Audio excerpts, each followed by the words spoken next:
Welcome to U.S. Immigration TV. Well, as everyone is well aware, since about March of 2020, the COVID-19 pandemic has significantly limited visa operations at embassies around the world, as well as the suspension of routine visa services. Now, immigrant visa applicants who were considered documentarily qualified or documentarily complete, meaning they have submitted all their forms and paid all their fees, are still left in limbo, wondering if and when they will ever finally be scheduled for their interviews.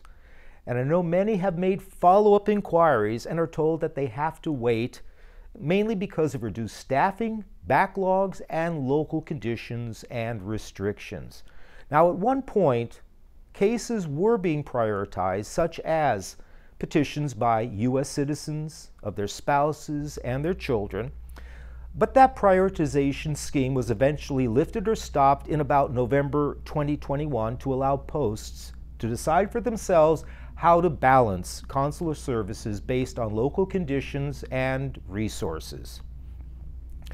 Well, recently, the American Immigration Lawyers Association, or AILA, met with State Department officials and asked about the possibility of prioritizing Filipino nurses for immigrant visa interviews.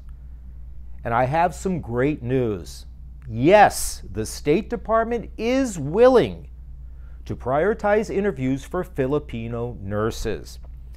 Now, as we know, there are so many documentarily qualified nurses from the Philippines who are just sitting and waiting for their immigrant visa interviews. Now, with this pandemic, of course, there is a critical nursing shortage in the U.S., which I believe Filipino nurses could help alleviate.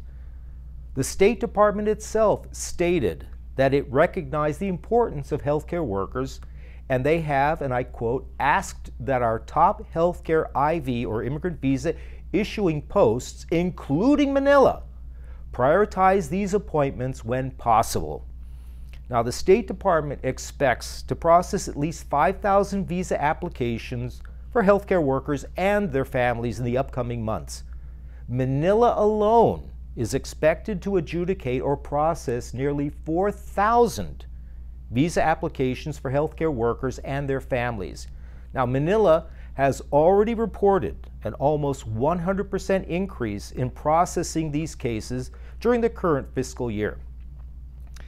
What is also good is that the State Department has prioritized filling vacant officer positions in Manila to help accommodate demand for health care and other immigrant visa applicants. So meaning if they were short-staffed, the State Department is filling consular positions at the U.S. Embassy in Manila so that more interviews can take place. Now, I think that this is great news, as everyone knows the tremendous contribution Filipino nurses play in the U.S. healthcare system.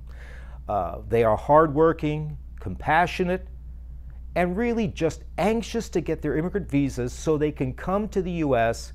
and help out in this pandemic. Now, I've been lucky enough that I have not been hospitalized, but when I go to hospitals in the U.S., there are so many Filipino nurses because they do such a marvelous job. They are known around the world for the excellent nursing care that they provide. Now, although not specifically mentioned, I would also argue that other healthcare workers, such as caregivers, also play a critical role in helping combat the COVID-19 pandemic by providing care for their patients. Now, if you are a nurse in the Philippines, or you have a family member or friend in the Philippines who is a nurse, and they are being processed for an immigrant visa, but you are still waiting for your interview, I would recommend that you consult with an attorney who could perhaps make an expedite request to the NVC or the embassy on your behalf so that your interview or your case can be prioritized to enable you and your family to get to the U.S. as soon as possible to help us out with this COVID-19 pandemic. Now, I hope you have found this video informative, and I will continue, of course, to post videos concerning immigration developments. So make sure that you like, share, and subscribe to this channel, and especially share this video with Philippine nurses back home. I'm Michael Gurfinkel, and thanks for watching U.S. Immigration TV.